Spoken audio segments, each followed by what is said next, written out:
Today we're going to do a brief discussion and examination of the WinDirStat disk usage utility.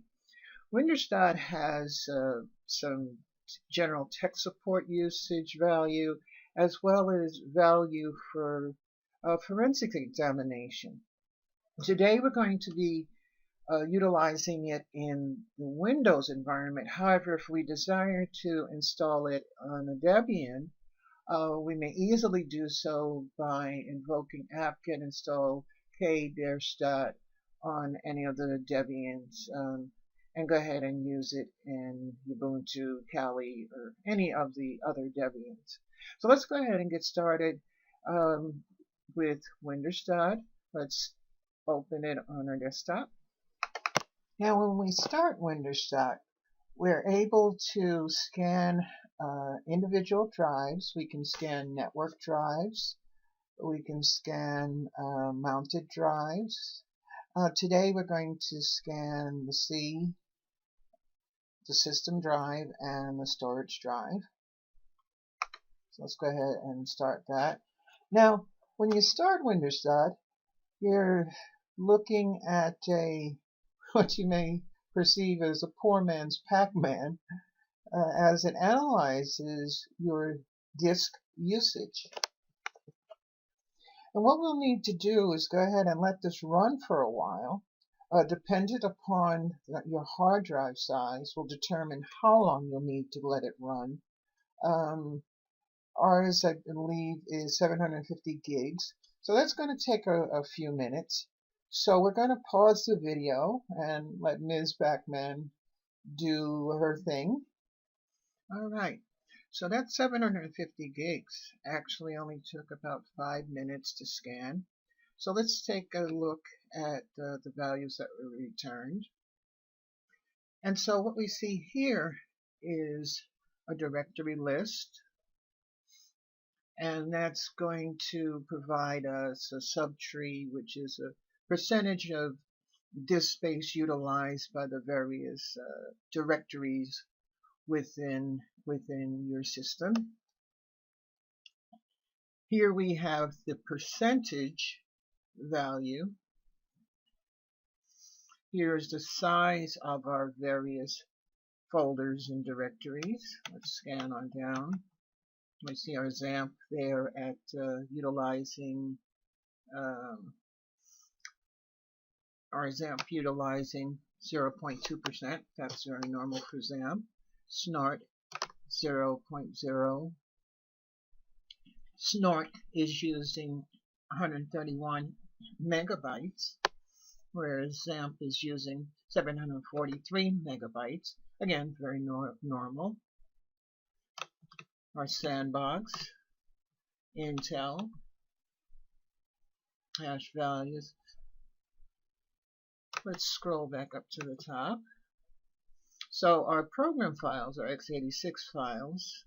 We're seeing those at 7.3 gigs. So here we see the size of the directory. Here we see the items in the directory. And here then are the files within that directory. And then, of course, the subdirectory. Now, of forensic value may be the last modified date. When was it modified? If it's something that you didn't expect, the folder to have been modified by you or by the system, then yeah, this may very well have some forensic ramifications. So let's go back on over. Let's close that out. Here's our F, our data drive. Let's go back to, let's minimize them both. Now what's really great, well, let's also go over to our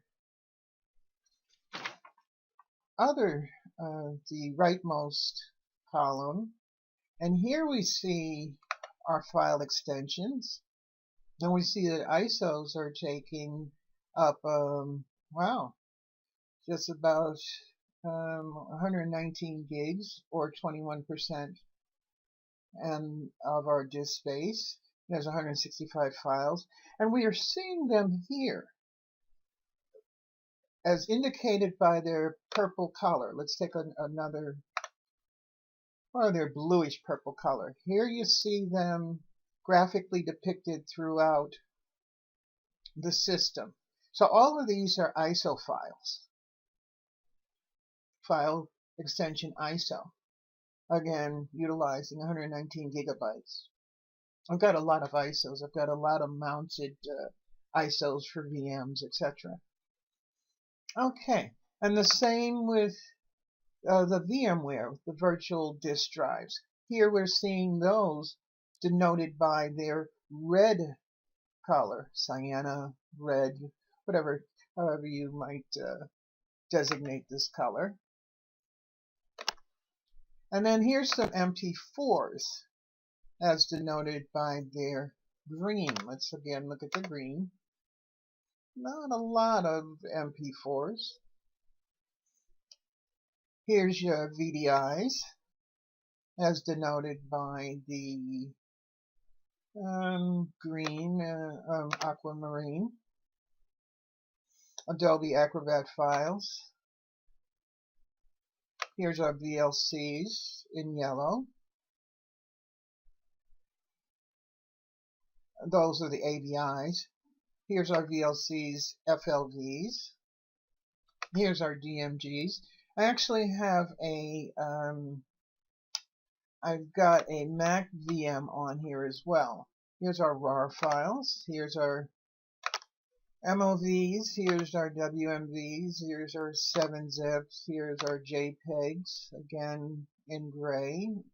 Let's scan down briefly. Our WAV files.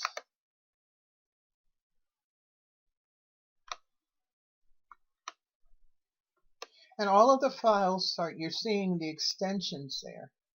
And now as you peruse this area, this rightmost area, and if you notice that there's some file extensions that, just kind of, what's that file extension, or what is that doing there? Again, that may have, again, forensic implications, and you may want to further examine what those files and those file extensions are.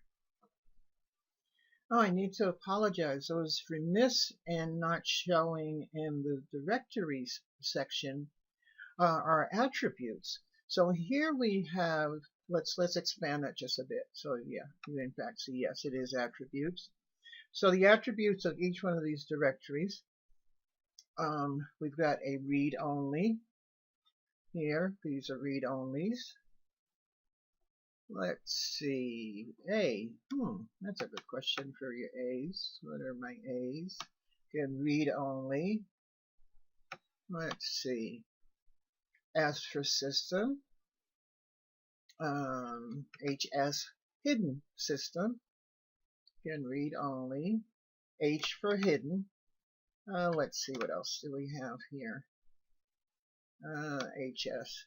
Let's see if in our data we have any compressed, C for compressed, and or encrypted with an E designation. So let's minimize the